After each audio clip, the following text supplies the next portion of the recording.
No, no, todavía no. Oh, Nomás la voy a grabar para meter a Facebook. ¿Se puede meter a Facebook? oh, sí, ok. Amigos del Facebook, escuchen esta palabra. Ajá. A la hermana Marta, justamente. Háganle corta, hermano, eso. Es que le recorta, Marta. No le corte nada. No. Gloria a Dios, hermanos, venimos hablando acerca de la vida del Señor Jesús, el ministerio del Señor Jesús. Por 3 años el Señor Jesús tuvo una vida que se le llama la vida pública de Cristo. Amén. Es cuando Él se dio a conocer allá en Israel, en las aldeas, los pueblos, diferentes regiones. Comenzó ministrando allá en el área de Galilea, en esa famosa ciudad de Capernaum, que era una ciudad muy importante allá en Israel.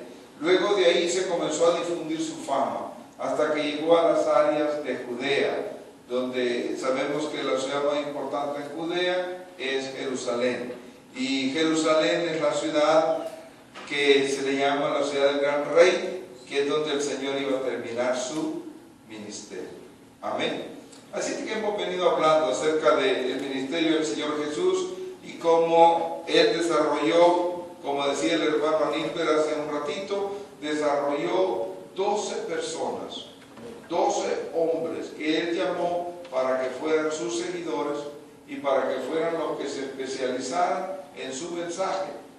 Y siempre he creído que el Señor Jesús, siendo el Hijo de Dios, no tenía los problemas que algunos de nosotros tenemos. Los de Él tal vez eran un poquito diferentes, pero una de las preocupaciones de Él era si esos 12 hombres iban a poder sacar adelante la tarea de llevar el mensaje de la palabra a todo el mundo.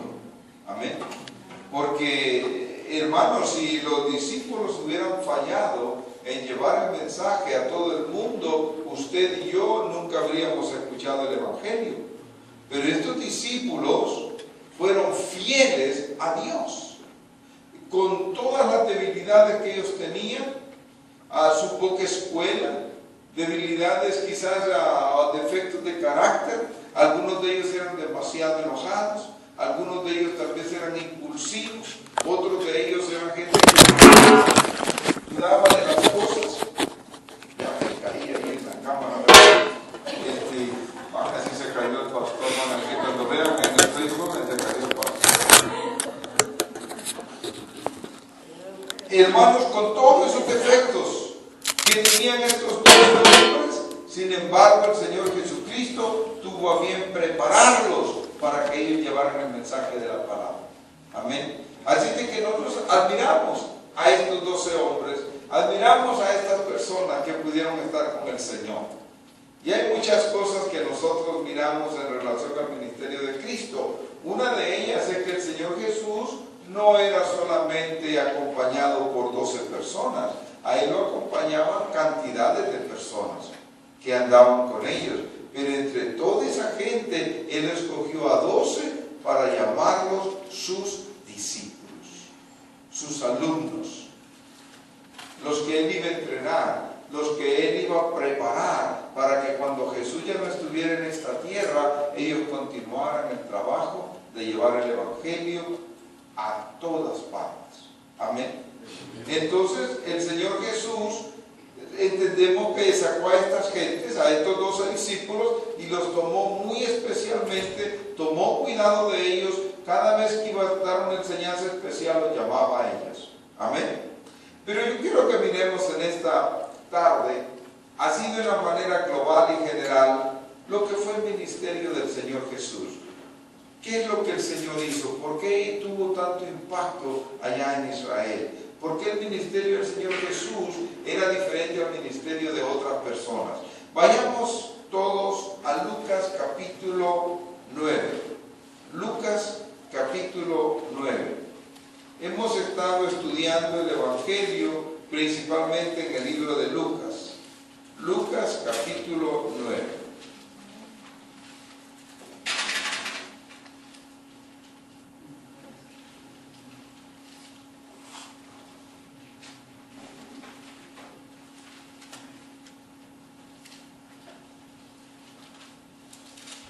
tenemos, Lucas capítulo 9. Miren, nosotros vamos a mirar muchas cosas y lo que miramos acá en el ministerio del Señor Jesucristo es que Él ministró a las necesidades de la gente. Él fue a las aldeas donde había mucha necesidad. Uno de los grandes problemas que había en aquel tiempo es que la medicina era muy escasa. Había enfermedades como hay hoy, pero no había medicina. Entonces muchos morían por cualquier enfermedad, la que fuera. El Señor Jesús, además de traer un mensaje que podía cambiar las vidas, que podía llevarnos a la vida eterna con Dios, además de eso, ministraba a las necesidades físicas que la gente tenía. Amén. ¿Cuáles eran las enfermedades que se conocían en aquellos tiempos? A ver, las más comunes. La lepra. La lepra. La lepra era terrible, una enfermedad terrible. Cuando le da lepra a una persona, se le pudre la piel. Horrible, se va pudriendo, hasta que, y la persona no tiene cura. Porque para la lepra no había ninguna cura, excepto cuando Dios tenía misericordia de una persona y la persona se sanaba de la lepra. Pero esos eran casos muy chiquititos, ¿verdad? La mayoría de gente quedaban leprosos por toda su vida. Amén. El Señor anduvo por los caminos, por las aldeas, por los pueblos, y cuando encontraba leprosos, los sanaba. Imagínense, una persona con lepra era una persona que estaba destinada a vivir el resto de sus días escondido en cuevas y en lugares donde nadie llegaba donde ellos estaban. Era una enfermedad que era como dijéramos terminal. Usted ya no tenía vida familiar, usted ya no tenía vida social, porque un leproso ya no podía vivir en su casa. Los de su casa tenían la obligación de sacarlo y mandarlo a los campamentos de leprosos. Imagínese, usted puede querer mucho a un hijo, a una hija, o a una madre, a un padre, pero el momento que estaba leproso usted no lo podía tener en su casa. Si usted lo tenía en su casa, venían los de la ciudad y lo apedreaban y lo mataban. Un leproso no podía vivir en la ciudad, no podía vivir en ninguna casa. Había campamentos, lugares de retiro para los leprosos. Era terrible, pero el Señor Jesús, sabiendo que había tanta necesidad, cuando encontraba leprosos, los tocaba y los sanaba. Entonces el Señor Jesucristo trató con las necesidades físicas, biológicas que todos tenemos. Amén. Entonces su fama se comienza a divulgar, su fama comienza a expandirse por todas partes y todo el mundo comienza a saber que Jesús de Nazaret, el Maestro Jesús de Nazaret, ministra a las necesidades de la gente. Amén. Otra enfermedad que había en aquellos tiempos, mucha gente era paralítica. Ahora hay menos paralíticos que antes. Antes mucha gente era paralítica. Recuérdese las enfermedades infantiles, cuántas hay, ¿verdad? Y en aquellos tiempos no habían inventado ninguna vacuna ni cosas de eso. Entonces sucedía mucho. Mucha gente eran paralíticos. Cuando el Señor veía un paralítico, también tenía misericordia de esas personas. Amén. Entonces el Señor ayudaba y ministraba a las necesidades que la gente tenía. Otro que él encontraba eran ciegos. Se encontraba personas por los caminos, personas pidiendo en las calles, personas que levantaban limosna y eran ciegos, y el Señor tenía misericordia de ellos cuando veía un ciego. Entonces el Señor se volvió muy popular porque estaba ministrando a las necesidades de la gente. Además de ministrar, él llevaba una palabra que era una palabra de esperanza para todo aquel que estaba necesitado en su espíritu de oír algo que le levantara el ánimo, que le diera la esperanza que un día iba a tener una mejor vida. Recuérdese que siempre ha habido una disparidad entre lo que es el rico y lo que es el pobre. El rico parece que lo tiene todo y el pobre como que no tiene nada. Entonces el pobre siempre ha estado marginado, separado de todo lo que es bueno de este mundo. Pero el Señor Jesús vino a decirle al pobre: no se preocupen, porque si ahora sufren, un día van a gozar en la presencia de Dios. Y claro, para un pobre lo llena de esperanza, porque si no el pobre diría: sufro acá hoy, y cuando llegue arriba a lo mejor hay también separación de ricos y pobres. Pero allá en el cielo no existen esas barreras, no existen esas divisiones. Allá no ponen a los ricos en el lado en el lado de los ricos y a los pobres en el lado del Isai. No, allá no hay esa cosa. Allá todos vamos a estar en el Isai. Digo, perdón, al lado bonito.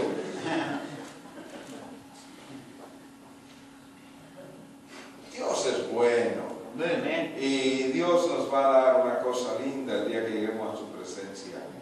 Y no vamos a tener estas necesidades que ahora tenemos. Amén. Y yo quiero que vean acá conmigo en el capítulo 9 cómo el Señor comienza a cuestionar a sus discípulos, comienza a hablar con ellos y a identificarse como quien Él es. En 9:18, Lucas 9:18, dice: aconteció que mientras Jesús oraba aparte, estaban con Él los discípulos, y les preguntó diciendo: ¿quién dice la gente que soy yo? ¿Quién dice la gente que soy yo?, le preguntó a los discípulos. Y ellos respondieron: unos, Juan el Bautista; otros, Elías; y otros, algún profeta de los antiguos que ha resucitado. Lo dejamos ahí por un momento. Dice que el Señor Jesús cuestionó a sus discípulos.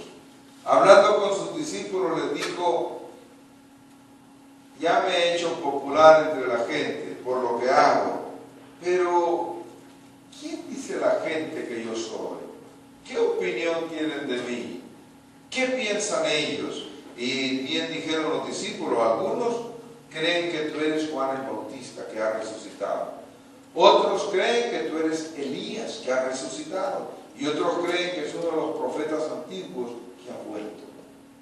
Y claro, todo esto es interesante porque todo esto enseña que la gente reconocía que había algo diferente en Jesús.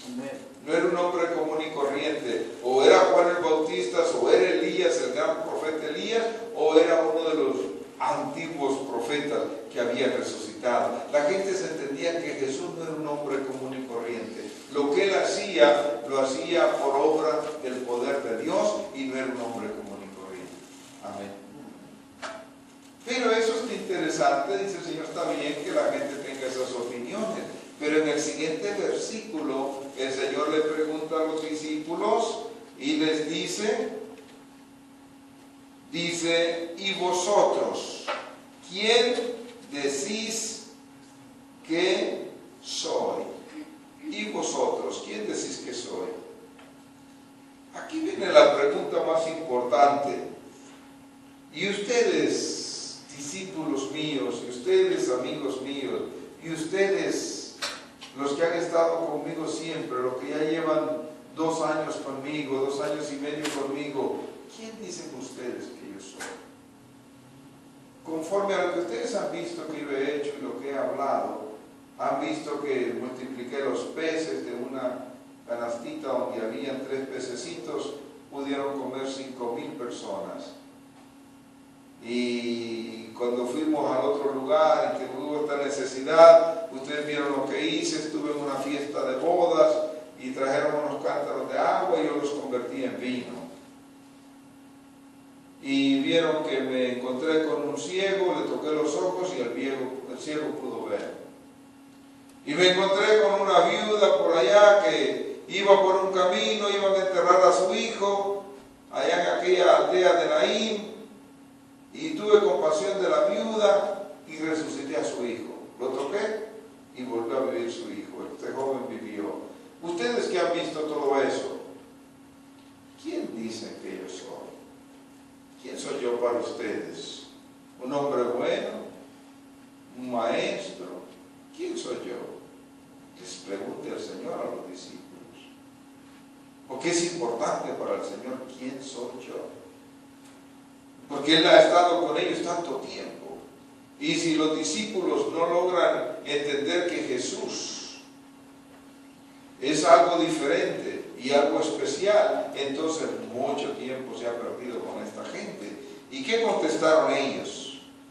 Entonces, respondiendo Pedro, dijo: el Cristo de Dios. ¿Qué le parece?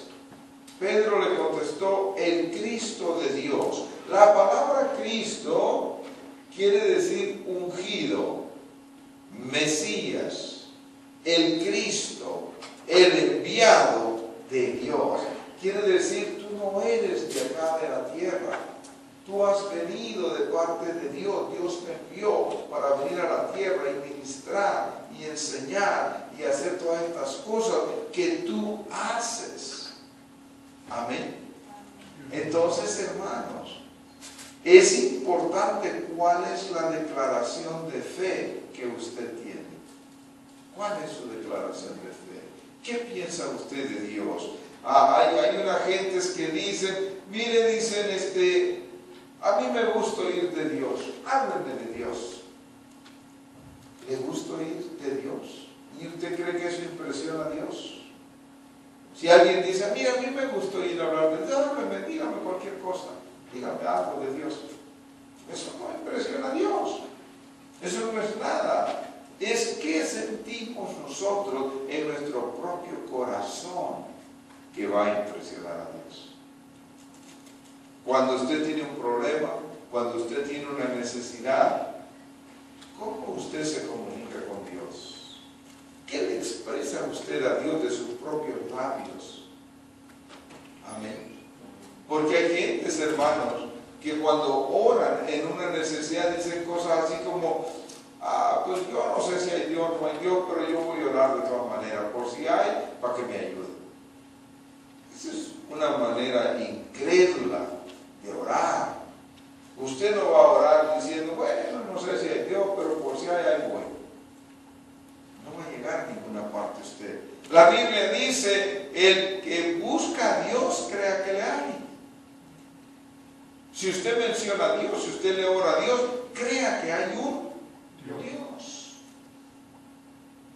Porque si usted no cree que hay Dios, pierde su tiempo leyendo la Biblia, pierde su tiempo orando, pierde su tiempo juntándose con la iglesia, porque usted no cree que hay un Dios.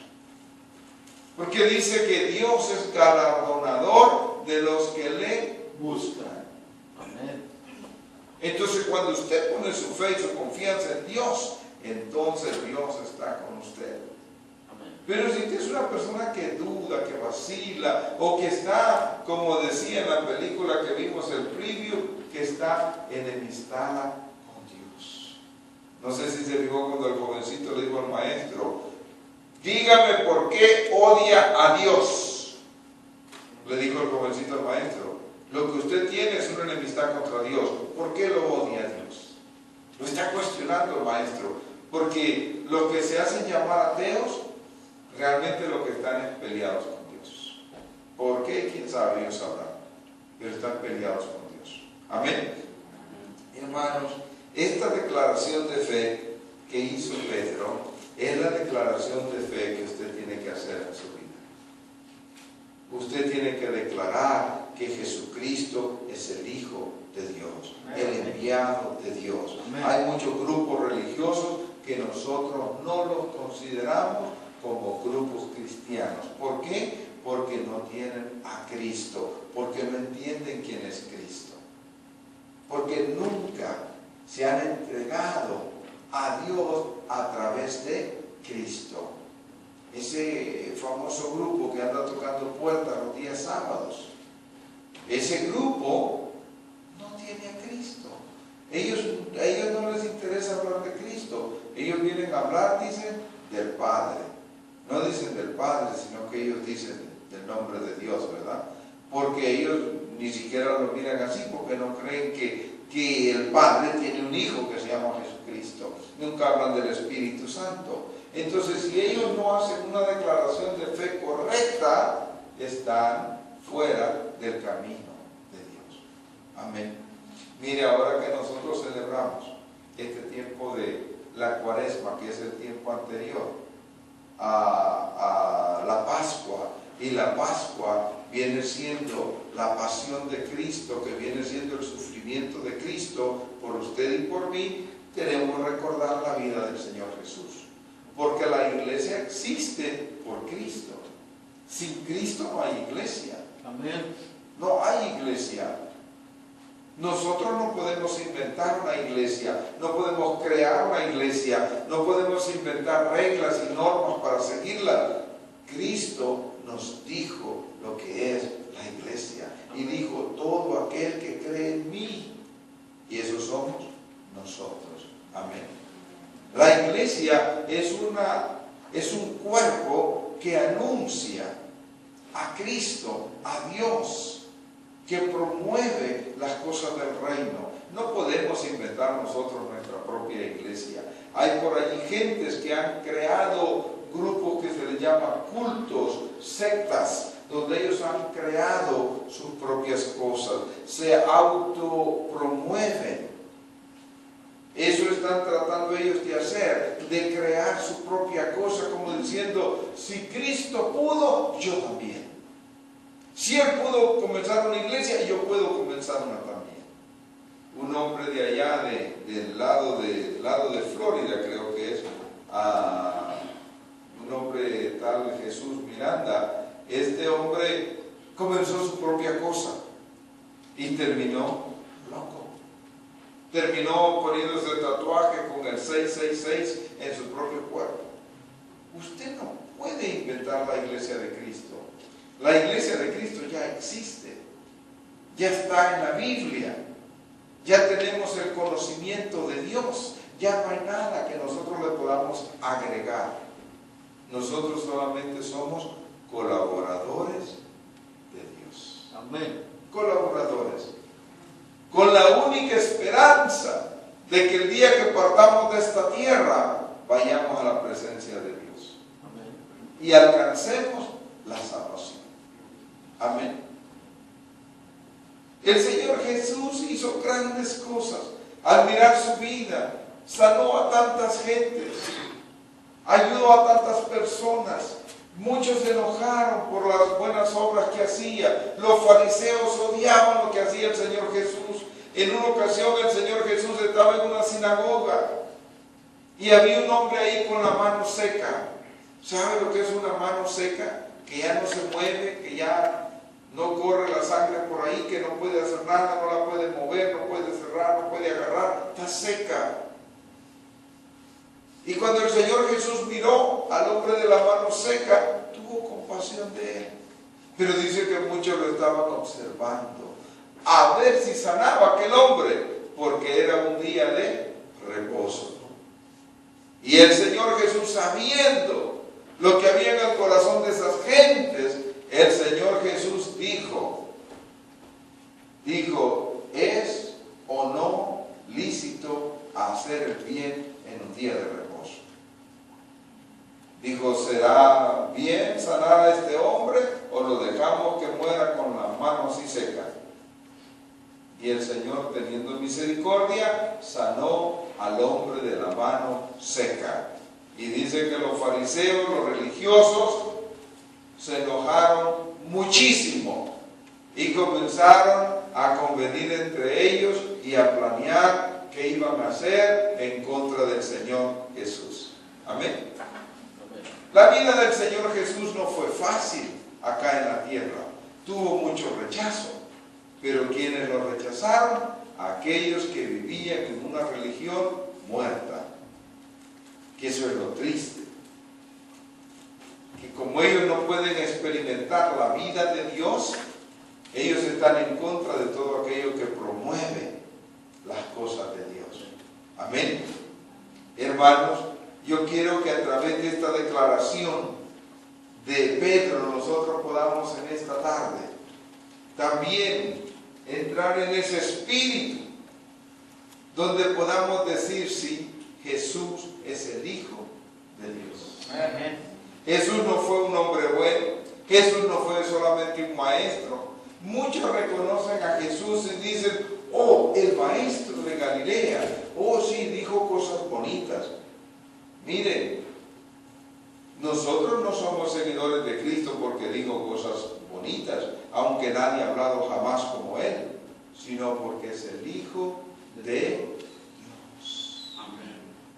Sí dijo cosas bonitas, pero Él es el Hijo de Dios y vino a morir por usted y por mí. Amén. Mire, estamos llegando al final de este tiempo que se llama la Cuaresma.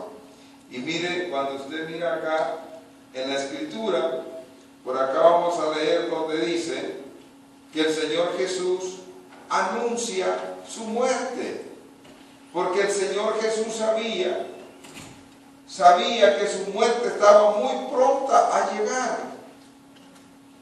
Mire ahí siempre en el capítulo 9, versículo 21, dice, pero Él les mandó que a nadie dijesen esto, encargándoselos rigurosamente y diciendo, es necesario que el Hijo del Hombre padezca muchas cosas y sea desechado por los ancianos, por los principales sacerdotes y por los escribas, y que sea muerto y resucite al tercer día. El Señor sabía que sus días estaban contados, su misión era corta, Él seguía la dirección del Espíritu Santo y el Espíritu Santo le decía, estás camino hacia Jerusalén, y en Jerusalén allá va a ser el sacrificio máximo cuando te van a quitar la vida. Mira, el Señor Jesús no vino a formar acá palacios, ni tronos, ni cosas de esas, ni a un imperio, ni a vivir como un hombre rico, ni nada de esas cosas. Yo no sé si usted se ha fijado, pero muchas personas que están dedicadas a las cosas religiosas viven en palacios, viven en lugares carísimos. Leía la noticia de un hombre que vive allá por Atlanta en una gran mansión de 2.2 de millón.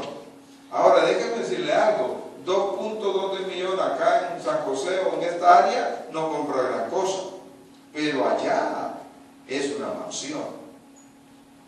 Y el hombre este es un religioso. ¿Sabe por qué? Los religiosos de este tiempo sí tienen su imperio, sí tienen sus palacios, sí tienen una gran organización que trabaja para ellos. Y el Señor Jesús no vino a eso. El Señor Jesús vino a cumplir con una misión, a enseñarnos el camino que nos lleva a Dios. Amén. Esa es la misión de Cristo. Pero nosotros acá en la tierra nos gusta la pomposidad, nos gusta lo extravagante, queremos las cosas más grandes y más bonitas. Muchos admiran al Papa que está ahora porque no quiere vivir en el Palacio Papal, sino que se ha ido a un apartamento que está al lado del Palacio Papal, que dicen que es un guest apartment, es para las visitas. Dice, yo no quiero estar en ese lugar, en ese palacio. ¿Sabe por qué? Porque la gente reconoce que por último es ridículo vivir en tanto lujo y tanta ostentosidad. Vivir de una manera tan exageradamente, extremadamente rica. ¿Usted cree que Cristo vino para eso? No.